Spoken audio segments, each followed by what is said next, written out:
Why this particular company, and what do you see in terms of the size of the recovery market potentially?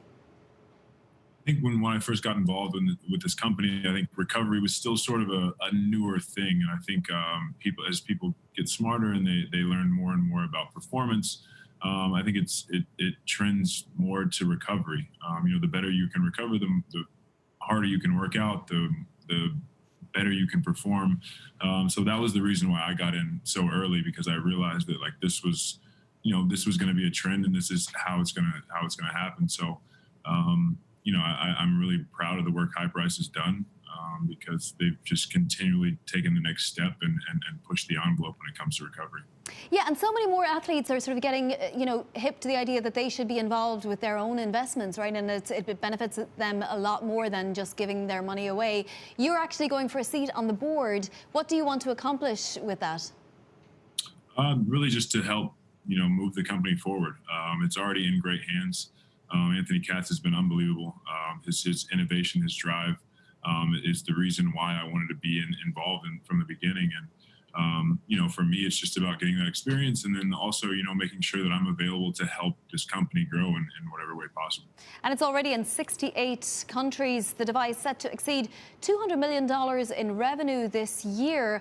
How much revenue are you looking at for, say, the next 5 years, Blake? And are there other countries that this device could reach into?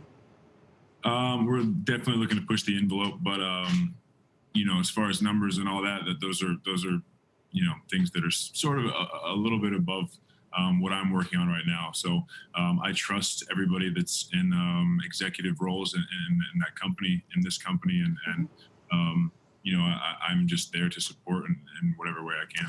Unfortunately, you're no stranger to injury yourself. Have you used this device, I should say? Yeah, absolutely. I mean, I use it almost every day. It's a lot of the products, whether it's icing or using the Hypervolt. I think whatever you need in terms of recovery, I think we sort of have that in our possession now. So that's the beauty of this company, that it's grown and it's been able to reach different levels of recovery.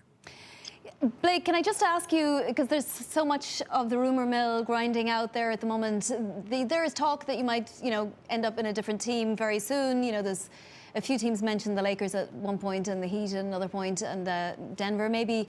Can you give us any details on what's going on in your life right now that way? Honestly, I have no clue.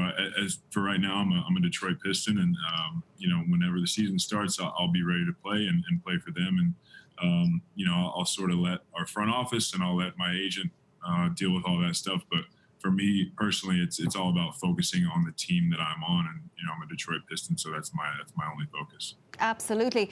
Blake, got to ask you who you think is going to win, though. I mean, the bubble has been such a wonderful experiment for the NBA in particular. First of all, who's going to win? I mean, I think I got the Lakers. Up 3-1. It's just tough not to bet on LeBron. Anthony Davis is playing extremely well. They have a great supporting cast, but the Heat have been a lot of fun to watch. But I think it's the Lakers' trophy to lose at this point. And for those putting money down, does it end tonight? I would say yes, but there's a little bit of reaction here in the studio, I got to tell you. Blake, just talk to me a little bit more about players and investments. Who do you take advice from when it comes to your money? And I mean from the players and the athletes now. I don't mean people taking fees from you as well. Sure.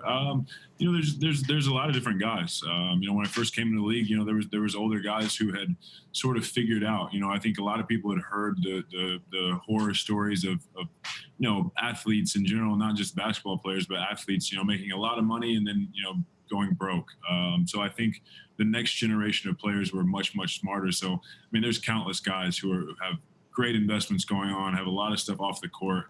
So it's not hard to find great advice from my colleagues. Yeah, absolutely. There are some who've been doing it maybe a little bit better than others. You gotta think about LeBron and people like that. Is there anything that sticks in your mind, or any moment at which you thought, okay, that's something for me to remember down the line when I actually get some of these paychecks?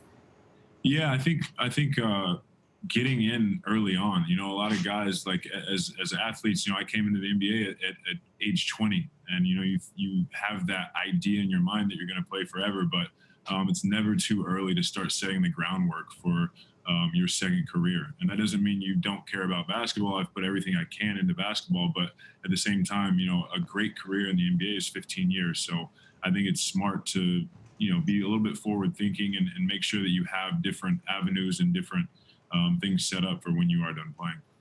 Do you know younger people, and I hesitate to say younger because obviously you're so young, but all athletes are so young these days. Do they come to you looking for advice? What do you tell them, or do you pass them on to somebody else? Yeah, I think, you know, I think the best piece of advice early on that I give younger guys is like to make sure you know where your money is going. And that might sound very simple, but it's just a thing that I think a lot of people sometimes overlook. You know, you make sure you have checks and balances, make sure you know where every account, where every penny is going, and making sure you have an eye on it. Because I've unfortunately heard a lot of horror stories about guys who, you know, have lost $1 million or 200,000 or whatever it might be, just because they weren't necessarily locked in on all that. So really just staying on top of your money. Got to ask you finally, Blake, you know, we're coming to the end of the season, I suppose. Would you do it again in a bubble? Was it a good idea? Did you guys have fun? What was the most memorable experience? I mean, I think the bubble was a great.